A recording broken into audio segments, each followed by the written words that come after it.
Assalamualaikum warahmatullahi wabarakatuh. Assalamualaikum warahmatullahi wabarakatuh. Perkenalkan, nama saya Windy Satya Baskara. Yang ini Mahir 1025. Di sini saya akan menjelaskan LKM 4, di mana itu tentang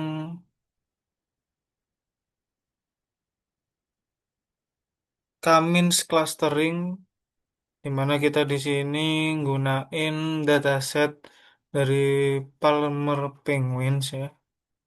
Oke, mungkin kita lanjut. Kita lihat dulu bahwasanya dataset Palmer Penguins ini berisi data dengan 344 ekor penguin di Kepulauan Palmer, Antartika. Lalu di sini ada tiga spesies ya. Di sini ada Adelie, ada Chinstrap, dan Gento.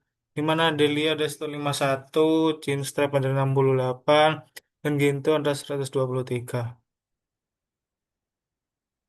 Nah, atribut numerik yang kita pakai ada 4, yaitu ada bill length milimeter itu panjang untuk paru, lalu bill depth milimeter itu kedalaman paru, terus ada flipper length milimeter itu panjang strip, panjang sirip, dan body mass G itu berat badan.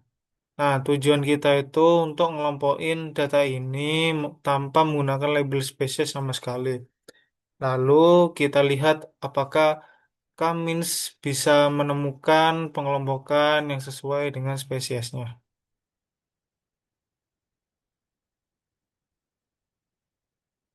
Oke, kita bisa lihat kita di bagian normalisasi min max. Nah, di ini nih kita awalnya kita ngeload dulu datasetnya pakai Pandas. Di sini kita pakai read CSV, lalu karena format CSV-nya sedikit unik, kita perlu split kolomnya dengan menggunakan str split.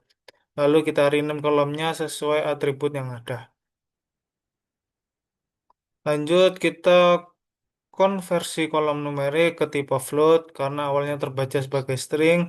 Lalu kita replace nilai NA dengan nampi NaN. Dan kita hapus baris yang punya missing value pakai dropna.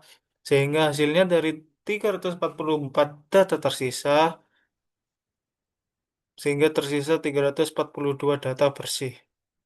Nah, sekarang kita normalisasi, kita pakai min max scalar dari scikit-learn ya. Kenapa harus dinormalisasi dulu? Karena kami situ ngitung jarak Euclidean antar titik data. Jadi bisa kita bayangkan bahwasanya body mass G nilainya bisa sampai 6.300 gram. Dengan build up cuma 13 sampai 21 milimeter. Kalau tidak dinormalisasi, berat badan akan pasti mendominasi perhitungan jarak dan clustering. Nah, jadi maka hasilnya akan bisa jadi bias seolah-olah berat badan jauh lebih penting daripada atribut lain. Terus untuk rumus min max itu ya X sama dengan X aksen sama dengan X dikurangi nilai minimum dibagi selisih dibagi selisih maksimum dan minimum, dan hasilnya semua nilai masuk ke rentang 0 sampai 1.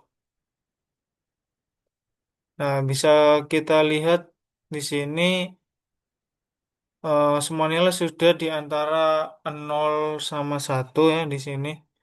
Jadi sekarang setiap atribut bisa berkontribusi ya secara setara. Oke, kita lanjut untuk ke scatter plot. Nah, sebelum clustering, kita visualisasikan dulu sebaran data. Di sini kita buat list bernama Combos yang isi 4 tuple. Yang isinya itu 4 tuple kombinasi atribut yang akan kita analisis. Lalu kita looping pakai zip antara access dan combos, dan tiap kombinasi kita plot pakai AX scatter. Oke, kita lihat hasilnya. Nah, hasilnya itu ada 4 scatter plot ya, yang semuanya itu titiknya berwarna biru karena belum ada label cluster. Kalau kita perhatikan terutama pada plot flipper itu versus body mesh di kanan bawah sudah mulai kelihatan dua gumpalan besar yang terpisah ya.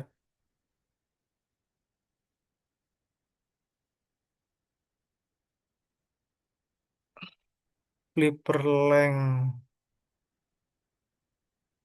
versus body mass G yang di kanan ini.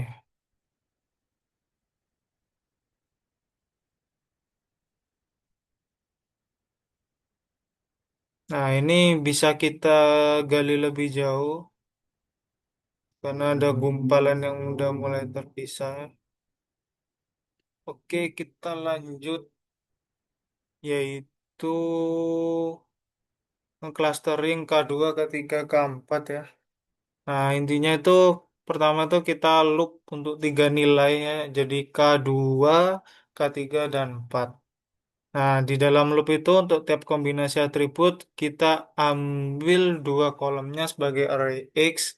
Lalu kita inisialisasi k-means dari scikit-learn dengan parameter n cluster sama dengan K.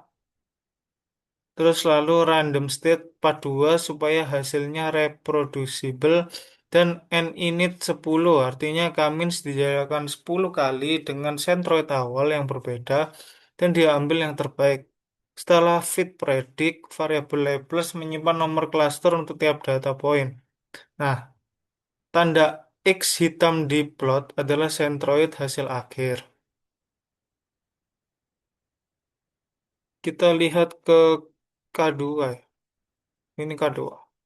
Nah, dengan K2, data terbagi jadi dua kelompok. Jadi klaster merah berisi penguin kecil, yaitu Adelie dan Chinstrap yang tergabung. Lalu ada klaster hijau, itu berisi Gento yang memang jauh lebih besar dan siripnya lebih panjang. Jadi pemisahannya cukup tegas, terutama di Flipper versus Body Mesh ya. Tapi kita kehilangan informasi bahwa Adelie dan Chinstrap itu dua spesies yang berbeda.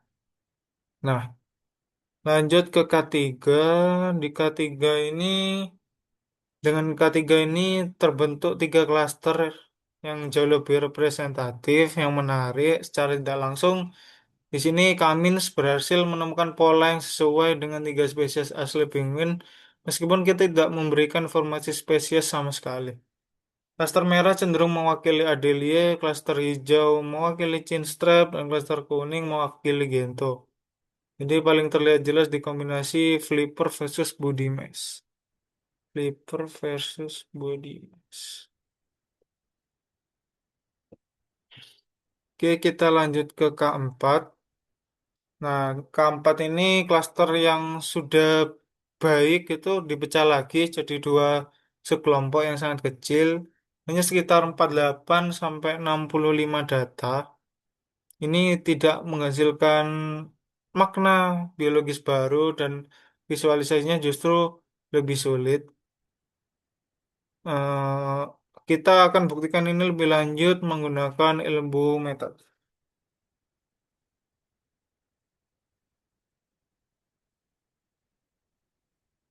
Oke.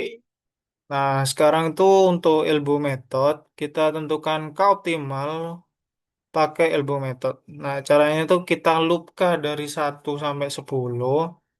Jadi untuk tiap K kita fit K-means dan ambil nilai inersianya.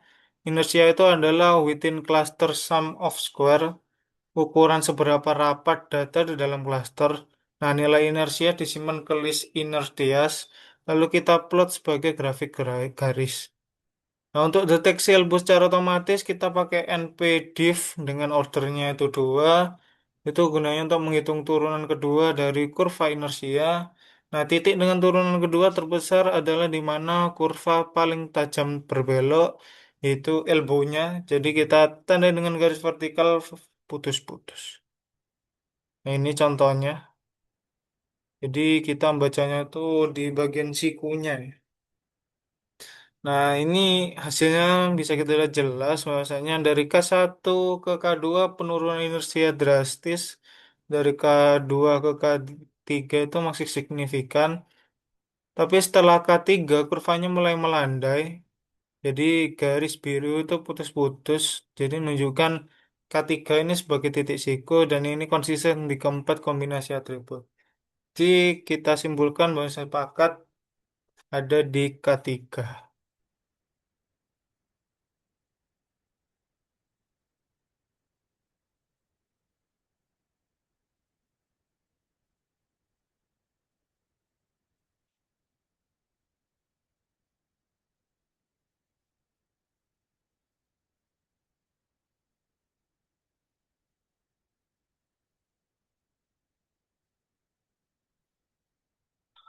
Oke, kita lanjut.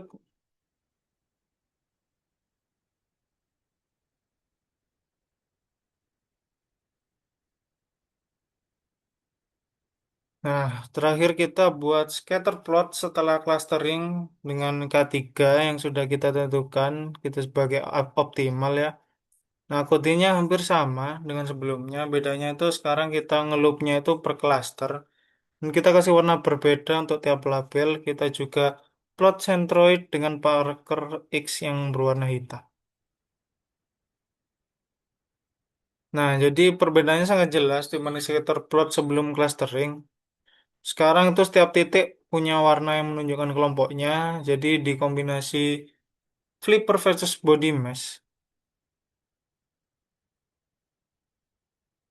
Flipper versus body mass. Ini bisa kita lihat ini yang terbaik di mana klaster kuning itu terpisah sangat jelas di kanan atas karena punya sirip rata-rata 217 mm dan berat rata-rata 5.076 gram. Jauh berbeda dari dua spesies lainnya. Nah, dikombinasi bill length, flipper length. Nah, ini pemisahan juga cukup bersih ya, dengan sedikit overlap di area Adelia Chinstrap. Di kombinasi ini punya Silhouette skor tertinggi yaitu 0,52. Terus lanjut di kombinasi build up versus body mass. Itu Gento masih terpisah jelas, tapi Adelie dan G-Strap saling berimpitan karena kedalaman paruh keduanya hampir sama, di mana Adelie itu 18,35 mm dan G-Strap itu 18,42 mm. Oke, terus di build length dan build depth, nah ini yang paling menantang ya, karena Adelie dan G-Strap ini punya depth yang hampir identik. Jadi batasnya nggak terlalu tegas, tapi Gento tetap terpisah dengan baik.